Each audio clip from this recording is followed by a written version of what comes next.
partager et collaborer. Alors, supposons que j'ai mon document Word qui est ici, puis que je voudrais le partager pour pouvoir travailler avec des collègues. Alors, je sélectionne mon document Word ici, au bout. Je viens cliquer sur Partager. Ensuite, j'ai cette fenêtre-là qui s'ouvre ici.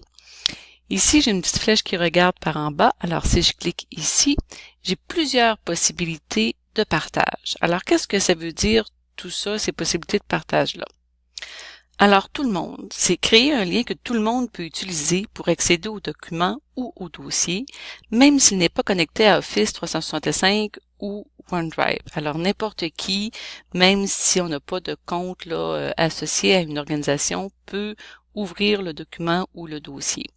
Si je viens cliquer sur Autoriser les modifications, je permets à ce moment-là aux personnes qui vont aller sur ce document ou dans le fichier, j'autorise des modifications. Alors, les gens peuvent pas juste consulter, mais peuvent aussi annoter ou apporter des modifications au document. Et bien sûr, je peux mettre une date de temps que je permets là, de pouvoir travailler sur ce document-là. Alors, je pourrais venir permettre jusqu'au 23 février 2018, par exemple, et cliquer sur Appliquer. Ensuite, je reviens ici.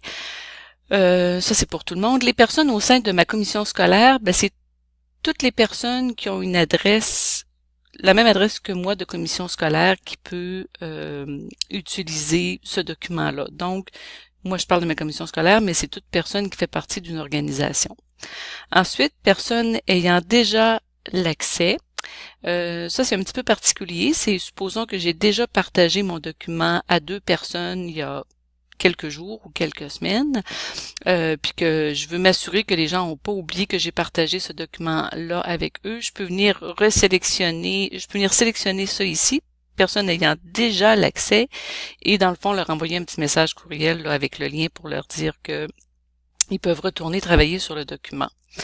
Et ensuite, j'ai des personnes spécifiques. Ici aussi, des personnes spécifiques, ça peut être des personnes qui sont de mon organisation ou des personnes qui sont pas de mon organisation, mais que j'ai l'adresse courriel à qui envoyer l'information.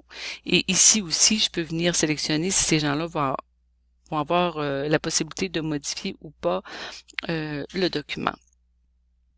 Alors, un coup qu'on a fait ça, qu'on a sélectionné qu'est-ce qu'on voulait faire, il suffit de cliquer sur Appliquer. Ensuite, on a cette fenêtre-là ici qui s'ouvre. Alors, si on veut l'envoyer à des personnes spécifiques, on va venir écrire leur adresse courriel ici. Sinon, il y a 2 autres façons de fonctionner aussi. Je peux tout simplement copier le lien qui est ici, puis aller le coller soit dans un site web ou dans un courriel. Alors, je reviens ici. Et l'autre façon, ce serait aussi de cliquer sur Outlook, ce qui ouvre à ce moment-là ma boîte de messagerie pour faire un nouveau message. Puis dans le message, il y a déjà le document que les gens peuvent joindre. Alors, ça me permet d'avoir accès directement à mes contacts pour pouvoir envoyer le document aux personnes concernées.